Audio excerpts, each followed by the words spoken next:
Hey everyone, today we're talking boom cards. So I'm going to start from the very beginning of boom cards, how to decide which account you want, how to log on, and then I'm going to take you all the way through how to use this in your classroom and give you some really useful and actionable tips to make boom cards really work for your students, especially your small groups. My name is Rachel Hall and I help teachers set up and maintain the literacy stations in their classrooms. And I love using boom cards because it is such a good way to add that spiral review, things you've already taught in your classroom, to your small groups.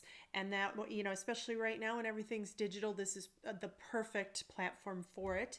You can also use boom cards on Google Classroom and Seesaw. So if you are using one of those two platforms primarily for all of your teaching right now, it's easy to add boom card practice right into it. All they have to do is click on the link that you're going to give them, and I'll show you how that works as well. So let's start right now with the kind of membership that you have. So let me show you this. So there are 5 different kind of boom card memberships that you can choose from. And like anything, there is a free account, but you are limited as far as what you can do. Now they're all fast play, which means that all the kids can go in there, they can all play, they can all play the games. So that's what fast play is. You can have one group or classroom with the free account right here, which if you're, I'm a first grade teacher, that's all I need. But this is where the limitations lie. You can have 5 students on there at one time. And that means that you can only add 5. You can only see how those 5 are doing. If you want to use this for your whole class, you'll have to upgrade to the basic, and I'll show you that in just a moment. But if you have 5 students and you want to add a 6th, this is where the starter plan doesn't have enough for you.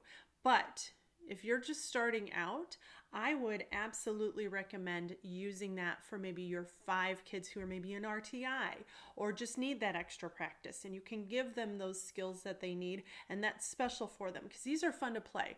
What I found is that it's not going to feel remedial, like they can't do the regular work. This is going to feel like regular work for them.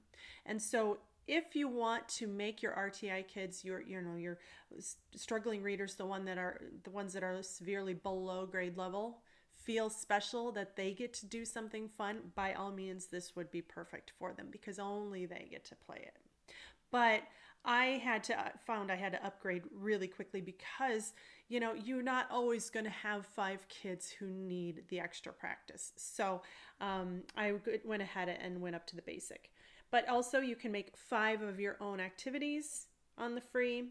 You can create them with sounds. Now this means that you have to use the sounds that they provide. Once you get up here, you can download your own Power Plus or Ultimate for the year. Then also you cannot sell your activities or see what they're doing live. You can only do that up here. And I felt like I didn't need to see what they were doing at the moment. I needed to see it afterward, but not in the moment. And then unless you are going to sell your boom cards, you don't need to worry about it. I would recommend using the basic one. It is only $15 per year, not per month. So, I figure that's, well, it depends on which coffee shop you go to, but that's probably 2 cups of coffee for the year. And it is worth it when you see what you can do with the basic one. So you'll still have fast play. You could do 3 groups or classrooms. So maybe if you do team teach, you can use different classrooms or groups, and you can have up to 50 students. Now I always had anywhere from 24 to 25 as my maximum. I think my heaviest year I had 26 first graders, but this will do it. That was what I needed. And then I can also, apparently I'm getting mail from Pet Supplies Plus. You can also make 5 of your own decks if you choose to, with the sound. And then of course, if you want to upgrade. Now these are for if you are maybe a TPT seller or you'd like to sell your boom cards, you can come over here and get the ultimate What I would recommend if you want to make your own activities, kind of like you do in Seesaw, you might think about getting the Power or the Power Plus, depending on how many students or classrooms you have. If you just want to sell them, make them, you can make an unlimited amount with $25 a year. But the difference is with 30, you can upload your own sound. And I'm going to show you why you might want to do that. Otherwise, you need to use one of theirs. So that is the plan, the membership plans, just so you kind of have an idea of what you want to invest in. The next thing I want to show you is how to set up an account. And it's really easy. We're so used to setting up accounts for all of the things that we normally never thought we would do. So setting up an account is pretty easy on Boom Cards. So you'll start here, and you can either click on sign in. If you're brand new and you still need more information, I would click on teachers, because what will happen is you can do a couple things. You can create a free trial account just to get in there and play with it. I would just start with a free account, sign up for a free account and get in there and play around with it. But also there are helpful videos. Here's classroom setup and how to get your student reports. But I'm also going to show you that in this video as well. But if you forget, you can absolutely go here. So then I would go to sign in. And then once you make your account, you can just click on I'm a teacher. But then you can click on join for free. So you're going to, for the first time, so you're going to click on join for free. I am a teacher. Now you can either join with email or with Google. I'm going to join with email. Let me see. I'm going to use an email that there's my, create my account. Cannot see my password, save my password. Okay, so now I have a new account. I just made one with my personal account, not my school account. And so what we'll have to do, and I got my email. What I'll have to do is I'll have to pull up my email and I'll have to validate my account, just like I would with anything. So let me pull up my account. There it is. And all I have to do is click on it, and now I'm in. So it's very easy. So your email is confirmed. So as soon as you get that, go ahead and go in your email and click on it, just so that your account is verified. Don't do like I do and always forget, like, oh, okay, I'll go back in and verify my email, and I never do. So I'm signed in here, and that's all I have to do. But now I have to add my students. So I'm going to click on classes, and I have to agree to all of the rules, of course. You're going to want to choose a name that your students call you. So we're going to type your name here. Okay, right there. Okay, I couldn't see where it was. Okay, so I am Mrs. Hall. And so that way your students and their parents are going to be able to find you. So now you can create a new classroom right here, or you could import a classroom from Google Classroom if you have one. So if I click on import from Google, all you would have to do is sign into your Google account and it would upload it for you. That way it just saves you time to type in all of your information. So, but I'm going to show you how to do it manually. So here's my new classroom. And I am going to either add a new student. Now, if you're a parent, you can also do this and just add your own student for extra practice as well. But I'm going to add many students, and of course, it'll tell you all of these information, all this information that you need to do. And so I'm going to add many students. Now, I'm just going to use my kids' names and my pets' names. So we'll just go in order. Katie's our oldest, then Alex, then Megan, then Morgan, oops, then Ethan, then Gabby. Those are our kids. Yes, I have 6 kids. Okay, and then Molly is the dog and Rue is the cat.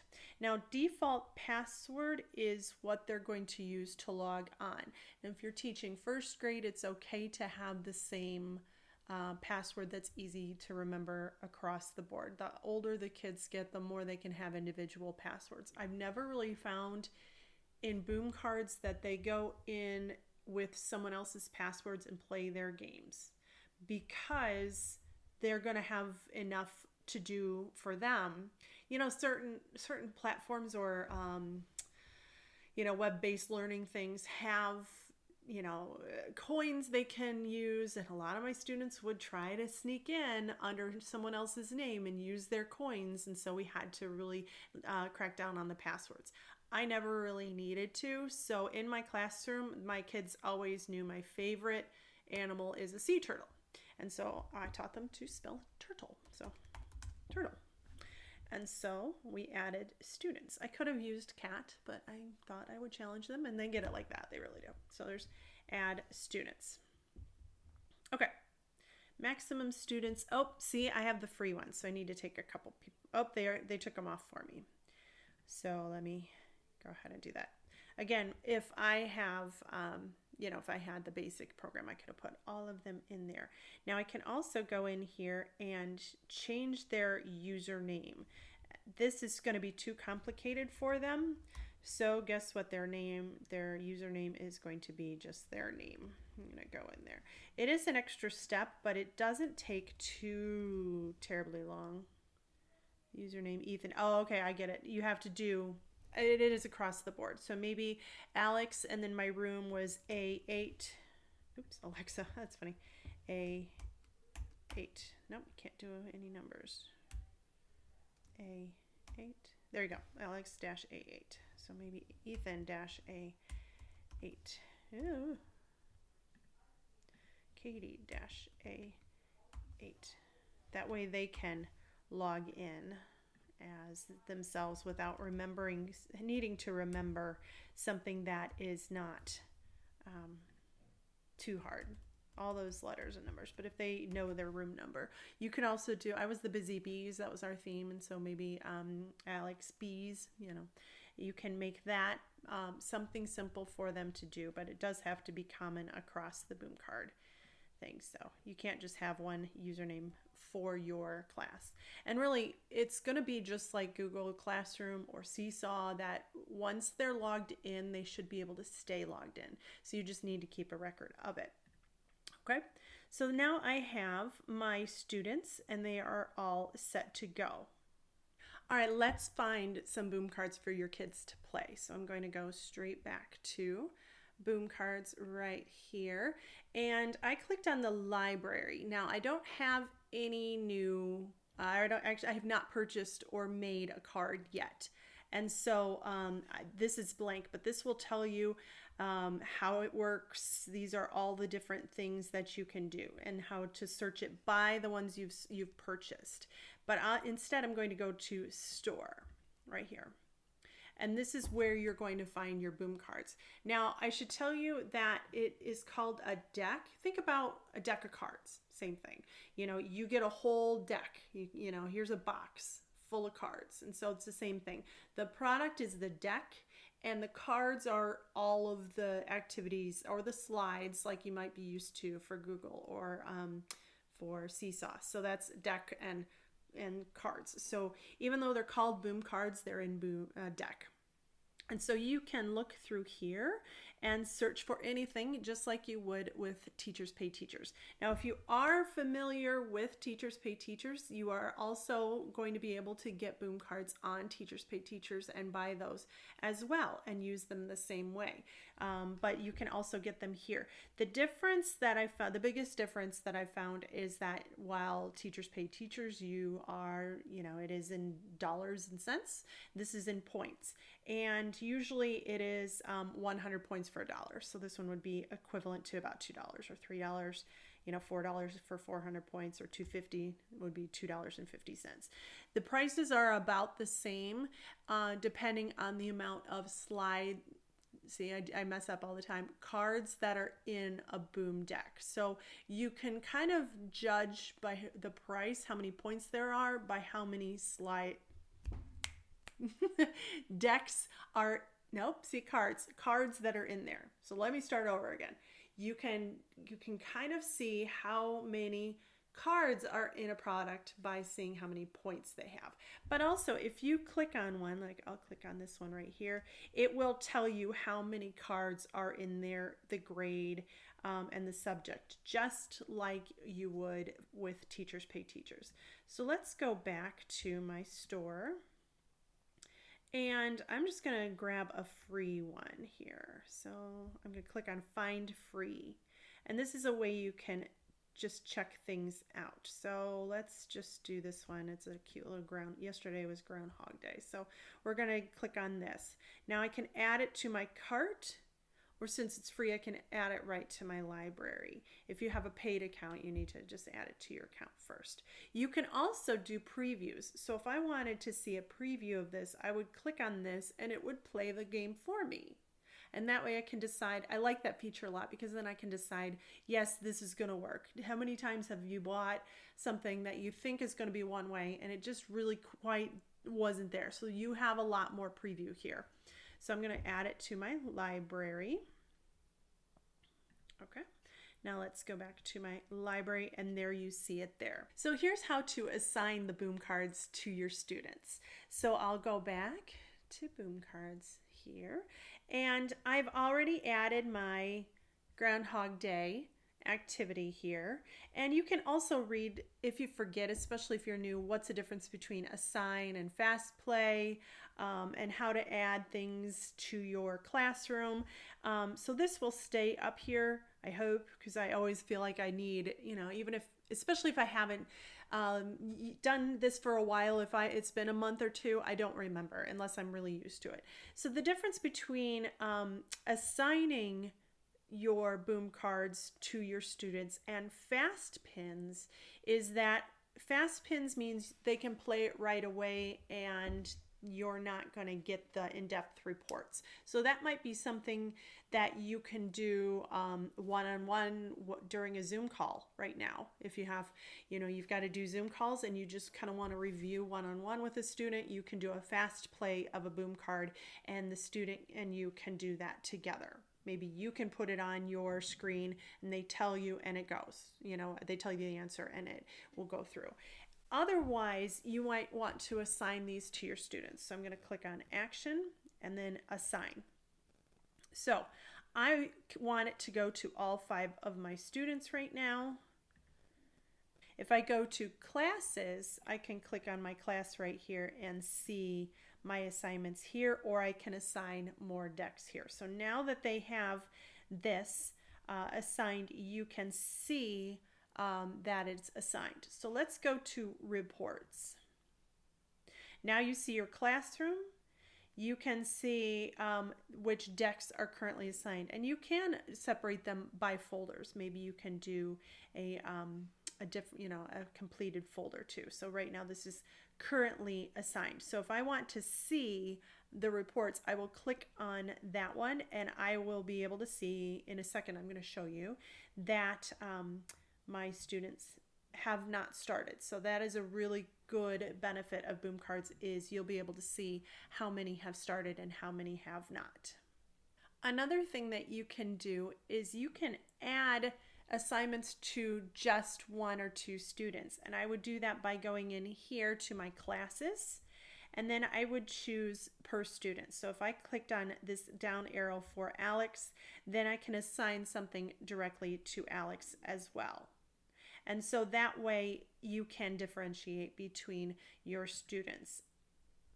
Now let's go in and see what a student sees when they're going to start their boom cards. So back here, they're going to click on Sign In. And again, they should only need to do this one time. And the next time they enter in boom cards, they should be able to keep their account. Their account will be remembered. So they're going to click on I'm a student. They could sign in with Boom or Google. We're going to sign in with Boom, and let's just use Alex. So he was Alex A8. Next, and his password was turtle, and sign in. Okay, so here's a student dashboard. This is what a student sees when they enter boom cards, and it'll show what class they're in, but it'll say what decks they have assigned. So that's what they'll do right here. And so all they need to do is click on it, but then they'll also get some stats once they are entering in all of their cards. And so let's click on our activity. And we go ahead and start playing. So it's really easy for a student to do this. And so let's see, I want to see what's going on here. So I'm going to click on, maybe I'm a student, I don't know what the directions are. What letter is hiding behind the cloud? What letter is hiding behind the sunshine? Say the alphabet to find the answer. Then This is really cute. type your answer in the sun and type your answer in the cloud.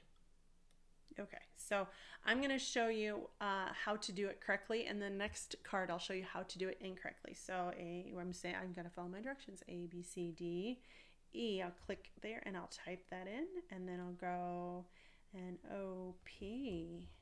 And when they're done, they will click on the blue check mark. So now there is a little bit of a learning curve for students to do this, but they'll catch on right away. And usually by now they know to click on a check mark to finish up. But first time you might need to explain to them how to actually maneuver through a game.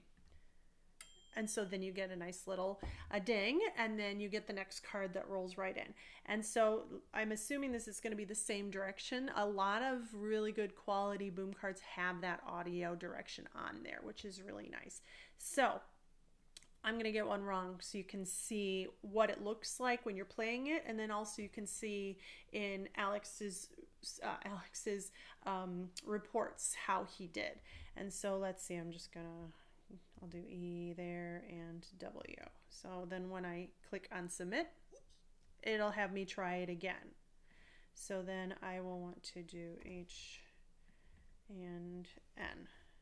Oops. N. Okay. And there I got it right. Okay, so let me do one more, and then I'm going to click on give up so it'll show you what happens. So let's see, W, X, J, K.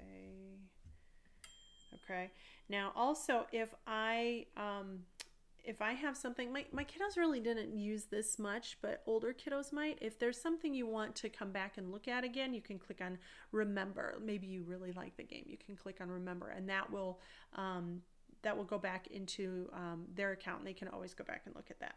But I'm going to click on give up. Oh, I have to make an attempt before giving up. Okay, L, M, let's see. Oh, I have to type in the answer. It won't give me a thank you. I'm just going to get them wrong so that way I can show maybe what a struggling student would do. And so now I'm going to give up, and it will have me review it. Okay, so now let's go ahead and I'm going to exit. I'm going to pretend I played all of it, but I'm going to exit. I'm going to log back in as myself. So I signed out of Alex. I'm going to click into teachers here, sign in. I'm a teacher.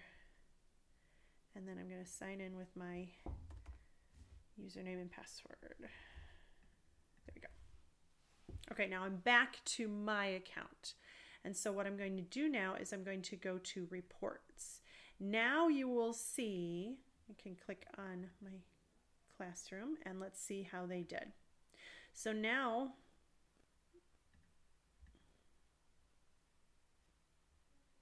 okay, there it showed up. I was like, where is it? But there it is. You know, obviously it just took a second since we just did it. But if if you have a few minutes behind, you can see how it just takes a few seconds for it to show up. So here we go. Here's Alex's. You can see the activity that he did. He played it for, he didn't play it all the way through. He, mastery, we only played it for 2 minutes and 27 cents. 2 minutes and 27 seconds. Thank you. Average, he got half of them right, best and last. So you can just see a lot of good reports. I like this one the best because it shows me which ones of my students really raced through it and didn't take their time. And then you can see how many times they played it, how many, and if they did a good job, how many cards they mastered. So that is some really good reports for your students. So let's go ahead and put our activities into Seesaw or Google Classroom. I'm going to show you how. that will work for you. So let's go back to Boom Cards. I'm right back on my Groundhog Day alphabet activity, and so I'm going to, instead of click assign, then I'm going to go to hyperplay link, and that's going to give me the link that I need to add. So all I need to do is copy it. I put it in my clip art, push Control C. Let's go add it to Seesaw. So we're going to do groundhog, ABC, and then I'll add in my instructions. Here's a little hack about Seesaws. You can do a code. So if I do :link, oopsies, and then end colon, it will show the picture to play. And then I'm going to paste the link right there. And then I'll click on save. You can add more instructions. I just wanted to show you how to get it in there. And so now here is my activity. So if I'm a student, all I have to do is click on this and it will go straight to Boom Cards. It's taking a little bit. We've got lots of kids here in the whole household doing their virtual learning upstairs, and so I wanted to, it's taking a little slow, so we're going to click OK. If you're a student, you're already logged in, this will take you right there, but let's go ahead and sign. This time I'm going to sign in and show you what it'll look like when Ethan plays. So wait, did Ethan do it? I don't know if it kicked Ethan. I know Megan was there, so Megan A8, and the password was turtle. And so we're going to sign in. Oh, thanks. Yes, that's me. Play. Okay. And so it takes them right into that card. And so they don't have to go to their dashboard first. So it's kind of nice. It depends on your preference if you want them to go into Boom Cards to find their decks, or you want to take their links and give it to them. It is your preference, but giving them the link goes right to that card. And so this is Megan's. Let's go ahead and do the same where I'll show you some reports. So let's see, I'm going to go really fast. And I'm going to get a lot wrong. Okay. I'm just showing you. Okay. I want to show you something that, when. Okay. There we go. And then I'm going to show you what happens when they go so fast. Oopsies. That you can tell Megan didn't play it for very long. Because then when you go back to your settings in your reports, okay. When you go back to your settings, oh, Rachel, where are you going? I'm too happy I'm clicking too fast. Slow down. So let's go back here to assignments. Oh, I'm in Megan's. Okay, that's why. So let's sign out of Megan's and then sign back in as me. Sign in, I'm a teacher. Okay. Now let's see what Megan's reports look like. See, now Megan, you can see, only played for 46 seconds. And so that, that shows that she is, she really needs to slow down or needs extra help. So that's just a really good way of knowing how much effort your students put into it, but also, do they need help? So that's a really good thing. And then down here also your legend, I didn't scroll down enough. If you're not sure what's the difference between mastery and average or best, you can see all of their reports here. Now let's go to Google Classroom. So I went ahead and clicked on assignment. Remember, you can also use material, but then I might say groundhog. I did that again, ABC. And then I'll say click here to play, and there's my link. Or I can add a link here.